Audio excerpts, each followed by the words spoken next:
आपल्या कष्टाचं चीज होणं, त्याचं गुणगान होणं, हेच तर हवं असतं ना प्रत्येकाला.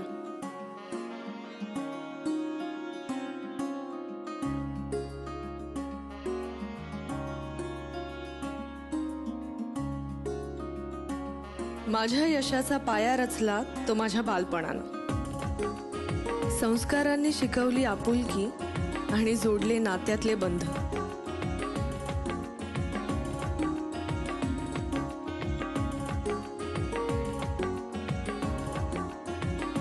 संस्कृती आणि परंपरेचा हा वारसा मीही असाच पुढे नेत राहीन. बालपण ते यशस्वी करिअर आणि सुखी समृद्ध कुटुंब, या प्रवासात माझा प्रत्येक आनंद सजवणारं, मला हवे तसे दागिने घडवणारं, पिढ्यानपिढ्यांचं विश्वसनीय नाव, माझं दागिन्यांचं गाव लागू बंधू.